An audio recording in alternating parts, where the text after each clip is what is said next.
Hello student, practice set 2.1 मधला 10th question काय दिलाय बघा. वर्ड प्रॉब्लेम आहे हा.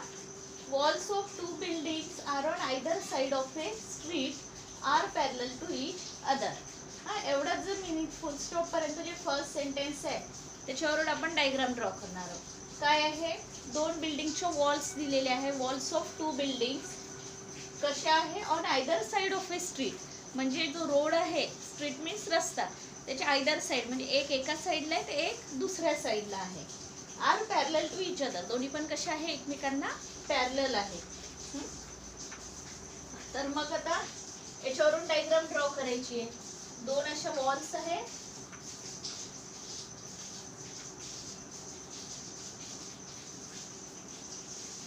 एक ही वॉल आणि एक दुसरी वॉल.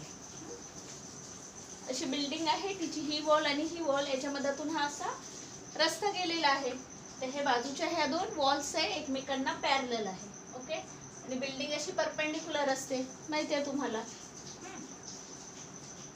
मग काय म्हणत आहे, a ladder of 5.8 metre long is place on a street such that its top just reaches the window of the building at the height of 4 metre. तर इथे एक लॅडर आहे, ती या फर्स्ट बिल्डिंगच्या टॉपला असं पोहोचते. टॉपला या बिल्डिंगची हाईट किती आहे, 4 मीटर. ओके, ही लॅडर आहे, सीडी आहे, अशी रस्त्याच्या मधात ठेवली आहे. तर ही फर्स्ट बिल्डिंगच्या टॉपला पोहोचली आहे. तिची लॅडरची किती लेंथ दिली आहे, 5.8 मीटर लॉंग. ही दिली आहे तुम्हाला 5.8 मीटर. देन मग काय झालं, on turning the ladder over the other side of street. आता ही लॅडर जी इथे होती तिला रोडच्या दुसऱ्या बाजूला असं टर्न केलं, पलटवलं. Its top touches the window of a ladder of a building at a height of 4.2. आता हीच लॅडर इकडे गेलेली आहे, पण या बिल्डिंगची हाईट किती आहे, 4.2. सपोज हीच लॅडर इकडे आहे आणि या बिल्डिंगची हाईट आहे 4.2 मीटर. ठीक आहे, तीच लॅडर अशी टर्न केली. Find the width of a street. तर हा स्ट्रीट आहे, ह्या दोन बिल्डिंग उभे आहेत, याच्यामध्ये रस्ता चाललेला आहे. हा स्ट्रीट, याची विड्थ किती आहे हे आपल्याला विचारलेलं आहे. आता बिल्डिंग ग्राउंडला कशा असतात, परपेंडिक्युलर असतात, माहिती आहे आपल्याला. तर दोन राईट अँगल ट्रायंगल फॉर्म झाले. दोन राईट अँगल ट्रायंगल पैकी दोन साइड माहिती आहे, तर थर्ड साइड फाइंड आउट करता येते. इथे पण कशाने, पायथागोरस थेरमनी. सेम इथे सुद्धा पायथागोरस थेरम यूज कराल. दोन साइड आहे, तिसरी साइड आपण पायथागोरस थेरमनी फाइंड करू. आता याला पहिले ट्रायंगलला नाव द्यावं लागेल. तर काय लिहा, सपोज ए बी दिला, सी डी दिला आणि हा ई. तर ए बी काय आहे, height of first building. C D काय आहे, हाईट ऑफ सेकंड बिल्डिंग. तर मी सोल्युशन मध्ये लिहिते काय काय आहे.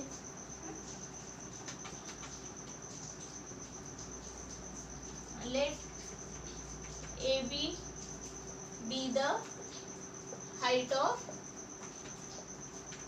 First building. ए बी ची व्हॅल्यू किती दिलेली आहे, फर्स्ट बिल्डिंगची हाईट 4 मीटर आहे.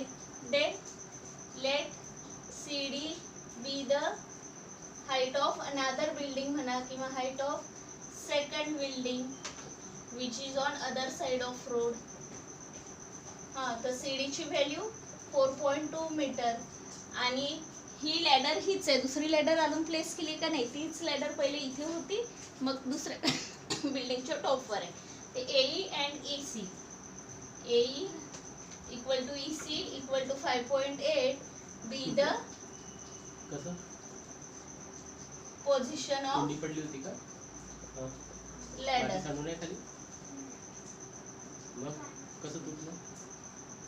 बी द पोझिशन ऑफ लॅडर. हा, तर हे लिहिलेलं आहे. ए बी काय आहे, कधी पण वर्ड प्रॉब्लेम असेल तर ह्या वर्ड प्रॉब्लेम मध्ये आपण जे नावं दिले आहेत, ए बी काय आहे, सी डी काय आहे, ए आणि ई सी काय आहे हे लिहावं लागेल. ओके, आणि बी डी काय आहे जे आपल्याला फाइंड करायचं आहे. विड्थ आहे कोणाची, स्ट्रीटची, रस्त्याची. तर काय लिहा, let B D be the width of street. ह्याची व्हॅल्यू आपल्याला फाइंड करायची आहे. Let BD be the width of street, ह्याची व्हॅल्यू आपल्याला फाइंड करायची. कोणाची? बीडीची. तर बीडीची व्हॅल्यू डायरेक्टली फाइंड नाही करता येईल आपल्याला, पहिले बीईची व्हॅल्यू फाइंड करता येईल, मग ईडीची व्हॅल्यू फाइंड करता येईल. तर बीई प्लस ईडी, पायथागोरस थेरमनी बीई फाइंड करायचा. दोन साइड माहिती आहे, तिसरी साइड, दोन साइड माहिती आहे, तिसरी साइड ईडी फाइंड करा. ठीक आहे. तर दोन बीई आणि ईडी दोघांची ॲडिशन, पहिले कोणाची व्हॅल्यू काढायच्या? बीईची, मग कोणाची व्हॅल्यू काढायची? ईडीची, आणि मग दोन्ही व्हॅल्यूजची काय करायची? ॲडिशन करायची. बीईची व्हॅल्यू प्लस ईडीची व्हॅल्यू, तर आपल्याला कोणाची व्हॅल्यू भेटेल? बीडीची, म्हणजेच विड्थ ऑफ स्ट्रीट, त्या रस्त्याची विड्थ भेटेल. आता मग आता बीची व्हॅल्यू कशी फाइंड करायची? तर हा राईट अँगल असतो, माहीतच आहे, पोल आहे, तर लिहायची गरज नाही का 90 डिग्री रिझनमध्ये. पोल म्हटलं तर तो 90 डिग्रीच राहणार. तुमची हाईट जर मोजायची आहे तर डॉक्टर तुम्हाला स्ट्रेट राहायला सांगतात, तर तो 90 डिग्रीच राहणार ग्राउंडला. तर बिल्डिंग सुद्धा 90 डिग्रीच राहणार. युनिव्हर्सल ट्रूथ आहे. म्हणजे डायरेक्ट लिहायचं ABE is a right angle triangle. Triangle ABE is a right angle triangle. मग राईट अँगल ट्रायंगल आहे तर आपण पायथागोरस थेरम यूज करू शकतो. पायथागोरस थेरम मध्ये 90 डिग्रीच्या समोर हा राईट अँगल ट्रायंगल कन्सिडर केलाय. 90 डिग्रीच्या समोर कोण आहे? हायपोटेनियस. हायपोटेनियस पायथागोरस थेरम मध्ये आपण इक्वल टू च्या अगोदर सेपरेट लिहितो. हायपोटेनियस इक्वल टू च्या अगोदर सेपरेट लिहितो. कोण आहे? AE square is equal to कोण उरलं बघा? AB आणि BE. AB square plus BE square by Pythagoras theorem. AB आणि B, मग ज्याच्या खाली त्याची व्हॅल्यू. ठीक आहे. A ची व्हॅल्यू किती आहे? 5.8.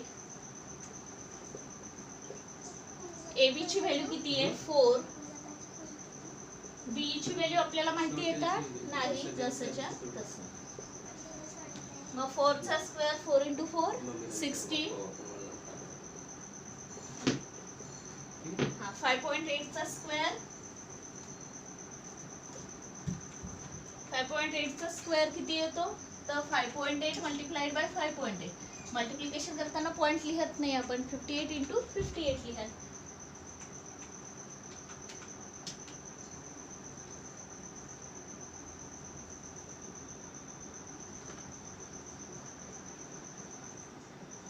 Three three six four 3 3 6 4.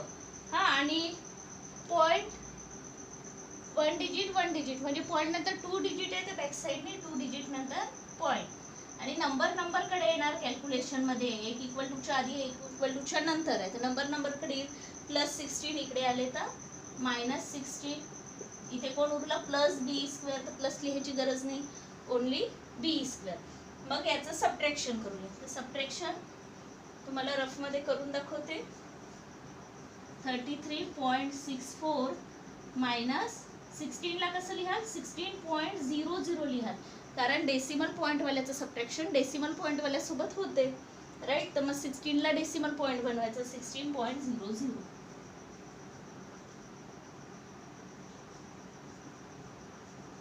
किती आले? 17.64. हा झाला BE स्क्वेअर. आपल्याला BE स्क्वेअर नाही पाहिजे, काय पाहिजे? BE ची व्हॅल्यू. तर स्क्वेअर कधी कॅन्सल होईल? जेव्हा आपण स्क्वेअर रूट घेऊया. तर काय लिहाल? By taking square root on both side. मग दोन्ही साइडचा स्क्वेअर रूट घेतला तर इकडचा स्क्वेअर रूट कॅन्सल, BE उरेल, आणि 17.64 चा स्क्वेअर रूट काय? म्हणजे कोणता नंबर आहे ज्याचा स्क्वेअर घेतला तर 17.64 येतो?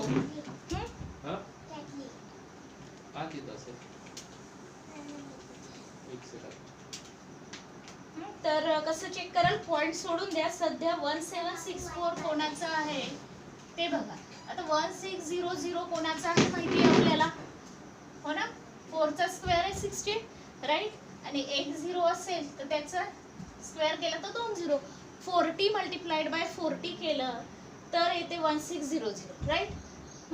तर हा याच्यापेक्षा मोठा नंबर आहे, हो ना. तर म्हणजे 40 याच्यापेक्षा हा मोठा नंबर आहे. आता 1764 40चा एवढा आहे, तर मग ह्याचा कोण, तर 40पेक्षा मोठा नंबर असेल. तर 40 नंतर 41 घेतला तर 41 इंटू 41 केलं तर शेवटी 1 नाही आहे. 42 इंटू 42 केलं तर बघा शेवटी 4 येते ना. तर माहिती नाही कोणाचं आहे, तर असं मी चेक करते. एक तर याची प्राईम फॅक्टर्स पाडा. 1764चे 2 जोपर्यंत 2 ने डिवाइड होते तोपर्यंत 2 नी 3 नी प्राईम फॅक्टर पाडून दोघांचा ग्रुप तसंही करू शकता, किंवा मग अंदाज लावू शकता की जसं 4चा 16 आहे, 16पेक्षा मोठे 17 आहे, तर याचा अर्थ 40पेक्षा मोठा असला पाहिजे. 16पेक्षा मोठा आहे ना, तर 40पेक्षा मोठा, तर 40पेक्षा मोठा 41. 41चा स्क्वेअर घेतला तर लास्टमध्ये 1 येतो, नाही होणार. मग 42च्या स्क्वेअरमध्ये लास्टमध्ये 4 येतो, आणि 42 इंटू 42 केलं तर एवढं येतं का बघू बरं.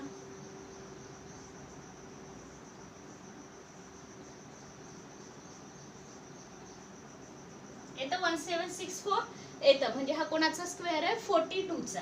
आणि 42चा स्क्वेअर आहे म्हणजे 42 इंटू 42 केलं तर 1764 येतो. पण मध्ये पॉइंट आहे म्हणजे 4.2 असला पाहिजे. म्हणजे बी लेफ्टचा राईट करताय, राईटचा लेफ्ट करते. बी इक्वल टू 4.2 सेंटीमीटर. मीटर काही दिलेलं नाहीये, तर दिले का मीटर, हा मीटर दिलेला आहे ना, तर युनिट्स नाही लिहूया, काय लिहूया, मीटर. म्हणजे एवढी व्हॅल्यू किती आलेली आहे, 4.2 मीटर. आता पॉइंट इथे स्क्वेअर मध्ये 2 डिजिट नंतर, इथे मी 1 डिजिट लिहिले, का बरं, कारण 4.2 मल्टिप्लाइड बाय 4.2. पॉइंट नंतर किती अंक, 1 आणि 1 2, म्हणून बॅक साइडने 2 अंकानंतर पॉइंट. समजलंय. जर असा मोठा नंबर आला तर त्याचा स्क्वेअर कसा करायचा, तर असा अंदाज लावायचा कोणाच्या जवळ आहे. जसं 40च्या जवळ होता, 40च्या जवळ 1600 त्याच्या जवळ हा होता, असं करा. नाही तर मग प्राईम फॅक्टर्सने करा. ठीक आहे. तर एक व्हॅल्यू मिळाली, बी मिळाली. आता ईडी साठी हा राईट अँगल ट्रायंगल लिहा. Triangle CDE is a right angle triangle. Triangle CDE is a right angle triangle. मग राईट अँगल ट्रायंगल आहे तर याला तुम्ही पायथागोरस थेरम यूज करू शकता. यस. मग पायथागोरस थेरम मध्ये इक्वल टू च्या अगोदर कोणाला लिहितो आपण, हायपोटेनियस. मग या ट्रायंगल मध्ये हायपोटेनियस कोण आहे, 90 डिग्रीच्या समोर. कोण, सी म्हणा नाही तर ईसी म्हणा. समजा सी लिहिला, सेपरेट लिहिला, तिकडे ऍडिशन उरलं कोण, सीडी आणि ईडी. सीडी वाचा नाही तर डीसी वाचा, तसंही वाचा. सीडी स्क्वेअर प्लस हा ईडी स्क्वेअर बाय, रिझन काय लिहा, याच्या समोर लिहायचं जागा नाही म्हणून मी खाली लिहिते, बाय पायथागोरस थेरम. मग ज्याच्या खाली त्याची व्हॅल्यू. इक्वल टू च्या अगोदर कोण आहे, सी. तर सी ची व्हॅल्यू माहिती आहे 5.8. तर मी इक्वल टू च्या अगोदर 5.8 चा स्क्वेअर लिहिला. देन सीडी, सीडी ची व्हॅल्यू माहिती आहे 4.2 प्लस ईडी ची व्हॅल्यू माहिती नाही, तर ईडी स्क्वेअर, ईडी ची व्हॅल्यू माहित नाही, जसाच्या तसा. आता 5.8 चा स्क्वेअर ऑलरेडी आपण फाइंड केलेला होता. 5.8 मल्टिप्लाइड बाय 5.8 किती आला होता, 33.64. तर 33.64 इज इक्वल टू 4.2 चा स्क्वेअर, हा आताच केलं होतं आपण. 4.2 चा काय आहे, 17.64. 17.64 प्लस ईडी स्क्वेअर जसाच्या तसा. आता नंबर कडे जाईल, राईट. 33.64 हा प्लस आहे, इकडे आला तर मायनस. 17.64 इक्वल टू नंतर नंबर कडे गेला, तर इक्वल टू नंतर काय आलंय, प्लस ईडी स्क्वेअर. तर प्लस लिहायची गरज नाही, समोर तुम्हाला दिसणार नाही म्हणून मी खाली लिहिला आहे. हा 2 नंबरचं सबट्रॅक्शन करायचंय. सॉरी, 17.64 आहे ना, मी 16 लिहिलं, 64. इथे पण 17.64. तर सबट्रॅक्शन करताना पॉईंटच्या खाली पॉईंट लिहाल. 0.64 0.64 0.00 होऊन जाईल, आणि याचं सबट्रॅक्शन येणार किती येतं, 16. 16.00 करून बघाल, सिंपल सबट्रॅक्शन आहे. 16.00 मीन्स 16. मग आपल्याला ईडी स्क्वेअर नाही पाहिजे, काय पाहिजे, ईडी. तर मग काय घ्याल, by taking square root on both sides. तर याचा स्क्वेअर रूट घेतला, स्क्वेअर रूट कॅन्सल ईडी. आणि 16चा स्क्वेअर रूट कोण आहे, सर्वांना माहिती आहे कोण आहे, 4 आहे. 4 आहे ना, कारण 4नी 4ला मल्टिप्लाय केलं तर 16 येतं. हा, म्हणजे आता लेफ्टचा राईट, राईटचा लेफ्ट करते. ED equal to 4 metre. तर या ट्रँगलला पायथागोरस थेरम लावला तर आपल्याला 4.2 मीटर मिळाला. याला पायथागोरस थेरम लावला तर इथे 4 मीटर मिळाला. आपल्याला बीडीची व्हॅल्यू फाइंड करायची आहे. बीडी म्हणजे कोणत्या दोघांची ऍडिशन आहे बघा. बीडी म्हणजे बी प्लस ईडी, बी प्लस ईडी. का बरं, कधी पण सेगमेंटची ऍडिशन सबट्रॅक्शन केली तर का बरं केली हे लिहायचं. का बरं, कारण कोलिनियर पॉईंट आहे. म्हणजे बी ई डी तिन्ही पण एका लाईनवर आहे. बी डॅश ई डॅश डी. मग ज्याच्या खाली त्याची व्हॅल्यू, बीची व्हॅल्यू किती आलेली होती 4.2 आणि ईडीची व्हॅल्यू आली आहे 4. आता ऍडिशन करताना पॉईंटवाल्याची पॉईंटवाल्यासोबत ऍडिशन मी इथे रफमध्ये करून दाखवते तुम्हाला. 4.2 प्लस 4 कसं लिहाल, 4.0 पॉईंटवाला बनवायचं त्याला. आणि ऍडिशन सबट्रॅक्शन करताना बरोबर डेसिमल पॉईंटच्या खाली डेसिमल पॉईंट लिहायचं. 4 + 4 8. 8.2 मीटर ही कोणाची व्हॅल्यू झाली, बीडीची व्हॅल्यू मिळाली. फायनल आन्सर मिळाला. याला बॉक्स करायचा. ज्या ज्या व्हॅल्यू आपण काढल्या होत्या त्याला आठवणीने बॉक्सेस करायचे. म्हणजे जेव्हा व्हॅल्यू पुटअप करतो तर लगेच आपल्याला त्या व्हॅल्यू सापडतात. तर बीडी आला 4.8. आता बीडी म्हणजे कोण होता, तर BD be the width of street.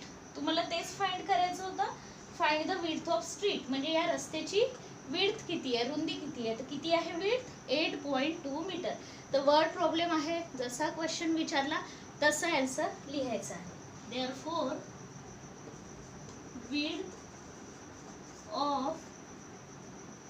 Width of street is 8.2 metre.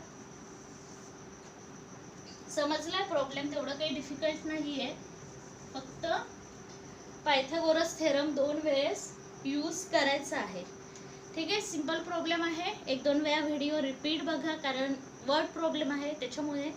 आणि 2-3 वेळा प्रॅक्टिस करा तर तुम्हाला सगळ्यांना हा वर्ड प्रॉब्लेम सॉल्व्ह करता येईल. इव्हन व्हॅल्यू चेंज झाली तरी सुद्धा. ओके.